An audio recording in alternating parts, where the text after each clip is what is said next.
I get those goosebumps every time. I need the Heimlich, throw that to the side. I get those goosebumps every time, yeah. When you Greetings technicians, this is Admin Crow here, your coach of the Toronto Star Raptors, bringing you the team builder for another week of the TDL, the Technician Dream League. This week we are taking on Dark Firecat, aka Allan, aka the coach of the Costa Rica Tropius. He is a good friend of mine when it comes down to Pokemon, and he's also one of the admins from the Technician Facebook group. So shout out to all the techs that's watching this video for sure, and I'm really excited to play him this week. One thing to note is that we're pretty much guaranteed playoffs at this point. We're just trying to maintain our second seed so we can get that first week bye once we get to the playoffs. Of course, I will still try to pop a W against Allan. He's pretty much guaranteed playoffs at this point with his record as well. So let's just get into the builder, shall we? So first up, we have Zygarde 10% Milo, packing the soft sand with the ability Aura Break, obviously, and the movesets are Extreme Speed, Dragon Dance, and 1000 Arrow Outrage. This, I'll just tell you guys straight up, this is not the best set that I can bring against Allan, but his team is pretty ground weak. He doesn't really have a switch into 1000 Arrow overall aside from Araquanid, but I do have that Outrage for... he does have one fairy type on his team, being a Gramble. I don't think that thing will come simply because he shouldn't have the room to bring that this week. He should bring the Mega Fabio, I guess, Mega Ampharos against me just to take advantage of my Coco's electric terrain. I almost didn't end up bringing Coco this week, simply because I didn't want to give him the opportunity to take advantage of my terrain and potentially set up an agility, which is one of the, I guess, his more favorite sets throughout the season.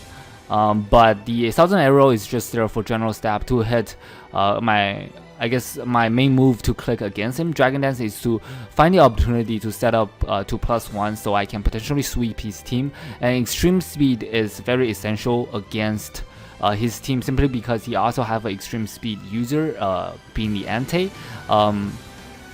The EV spreads is just Adamant Nature with max attack and just enough speed to outrun the Ante, since he has to run a Adamant Nature, which means he will, if he wants to get both Sacred Fire and Extreme Speed on the same set, so which means he will only hit a max speed of 299. That's what the speed here is for.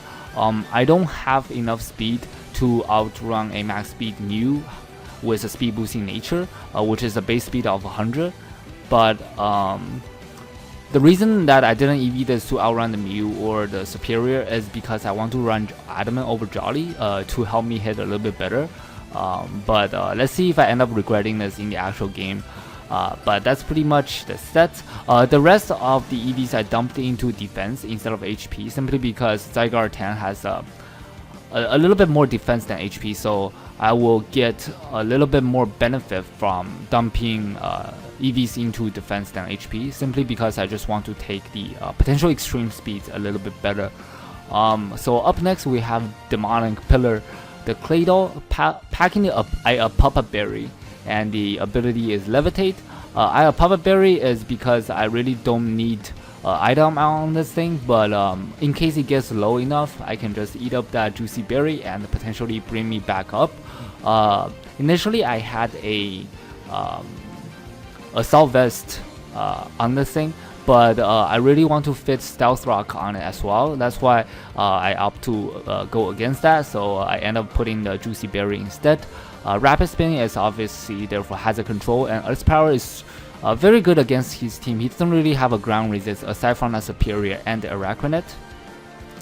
And Shadow Ball is there to hit the Mew, and this thing also match up well against his potential lead of Stakataka, as Earth Power will do a tremendous amount to that thing. And the Stealth Rock obviously is just there for hazard, as his team doesn't really appreciate hazard. I don't think he has a Rapid Spinner on his team, so the only way for him to get rid of hazard is through defogging, potentially on the Mew or the Superior. There might be a couple other mons that I missed, but I think those two being the main two, or I guess Articuno can potentially have that too as well. So the EV spreads are just max HP with mainly special defense. As I said before, this thing is mainly to take on Fabio, the Mega Ampharos, and just a little bit in defense to help me take the potential U-turns from Mew a little bit better. 4 points in special attack. So the set is pretty self-explanatory with a calm nature, just so that I can take a hit from Mega Ampharos and fire off a Earthquake or try to get up my rocks. No, sorry, not an Earthquake, an Earth Power, or get up my rocks. So up next we have Endeavor the Darmanitan packing Life Orb Sheer Force once again. With the moves Rock Slide, Earthquake, Flare Blitz, then Headbutt. So this thing actually destroys his entire team. Because his team isn't very fast, I went with the same idea of Jolly Nature. So the thing is, I only have 95 speed, right? Entei has 100 speed. Usually I won't be able to outrun the Entei no matter what, but since he has to go with Adamant Nature, I can actually afford to outrun the Entei just with a Jolly Nature and a enough speed investment. It's basically the same speed benchmark as the Zygarde 10%.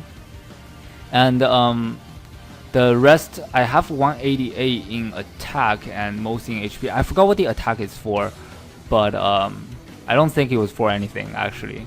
I can't remember, but the main idea is to have attack along with some sort of bulk to help me take the. I guess I have more. It's not for any hits, but the thing is, if I want to lock myself, or not lock myself, just go with Flare Blitz overall, I will be taking a lot of recoil. That was the main reason I had a little bit more HP investment, just taking away from my attack.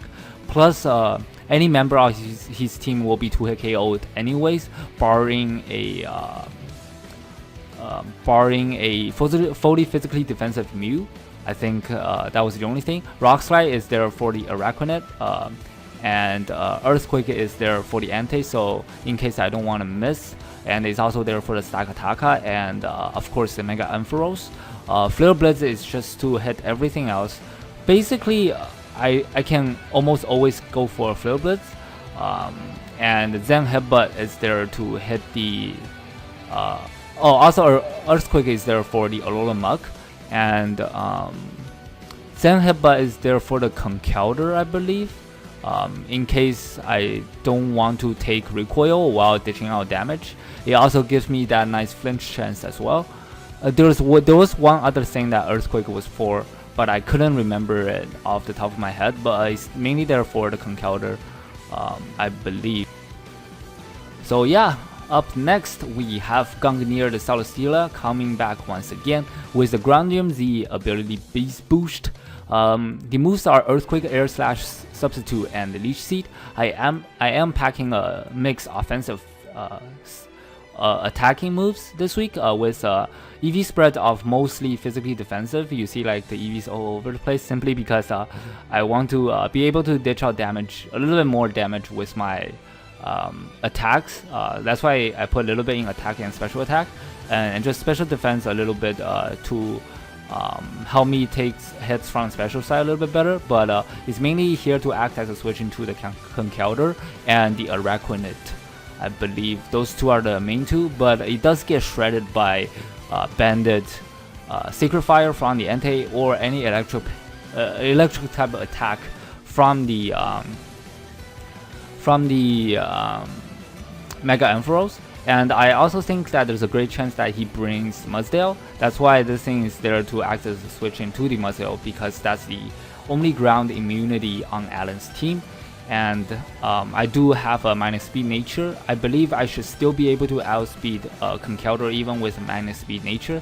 And I don't really need a speed this week because I outrun the things that I need to outrun anyways. Araquanid is really slow as well.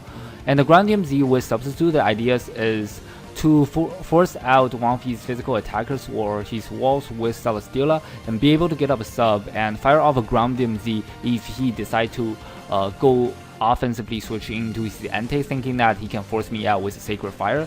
By then I will already be behind the sub and I can just go for a Groundium Z, do a tremendous amount to the Entei, if not knock him out. As I said before, ground type of coverage is pretty good against his team, as he only have 2 ground resist, with the only immunity being I believe being the Articuno, which is Articuno, right? It gets chipped down easily by rocks, and Air Slash is there for his ground resist. Actually, both Araquanid and Superior are weak to Air Slash, so basically Earthquake against everything except for Serp and Araquanid. Leech Seed is there to help me wear down his walls a little bit. It's gonna be it's pretty essential, I figured, to go along with Sup, as that's my only form of recovery since I am not packing the leftovers this week. So yeah, up next we have calculated the Porygon 2 with the item Eviolite, the ability Trace. So this week is actually one of those weeks that I debated running Download over Trace, even though Trace is really fun against his team, but it doesn't do too much aside from I guess Synchronize off Mew. That would be pretty nice if I can get that. In case my Porygon 2 gets toxic, I can also poison the Mew as well. But it's mainly there for the stamina from Mudsdale actually. So I figured it might be pretty cool if I can copy the stamina and just be able to sub-recover off as I am gaining more defense whenever I take a hit. So that's something quite interesting. It did actually happen in my mock against Tommy until like it didn't actually happen, but like it's something that I noticed that I can take advantage of.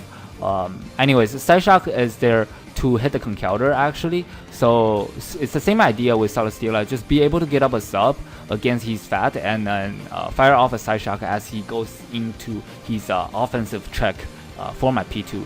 The Conkeldurr is something I figure will come for sure, and Ice Beam is there for, I believe, for the Mega Ampharos, because I don't have anything to hit that thing with. After he Mega evolves, Ice Beam will be doing super effective damage against that thing, and it also hits the Mudsdale back. Substitute obviously is the same idea with Celesteela, and Recover is pretty self-explanatory as well. So this thing set is mainly max HP and almost max, I guess mostly physical defense as well, to help me take the Sacred Fires, especially Banded Sacred Fire. I don't really have a switch in on my roster to be able to, I guess, switch into that thing, as my Dragon Kirin Black actually doesn't resist fire, so that's something to note. And my other, I guess, Steel type is gets shredded by my other defensive core gets shredded by Sacred Fire as well. So this thing is mainly here to take on the Entei, and just a little bit special defense as it does get boosted by that Eviolite, so I can switch into the Mew pretty well as well. So up next we have the last member, Kaminari the Tapu Koko, packing the Expert Belt with the ability Electric Surge as well. So the moves are Volt Switch, Grass Knot, Thunderbolt, and Dazzling Gleam. I only need the Dazzling Gleam for the Mega Ampharos, but I sort of have to bring it. It is my best way to hit that thing with before he set up Agility. So, or else I won't be able to touch it with my Tapu Koko, as he does quad resist my electric moves. So I figured he might be a really good brain against him. It's just kind of essential against him. And Grass Knot is there for the Mudsdale in case he wants to bring that ground immunity against me. And Volt Switch is there for general momentum. And of course Thunderbolt is just to ditch out damage. I have enough speed here to outrun a max speed boosting nature Superior with 4 HP. It's actually just enough to outrun the Serp. And yeah, that's gonna be it for the team. I'm really looking forward to the match. Although we are guaranteed to go to the playoffs at this point, the Raptors will still try to pop a W, especially against one of my good friend Allan. So let's see how we do. I guess I'll see you guys in the match. This is gonna be Admin Crow here, signing off. Goodbye, technicians.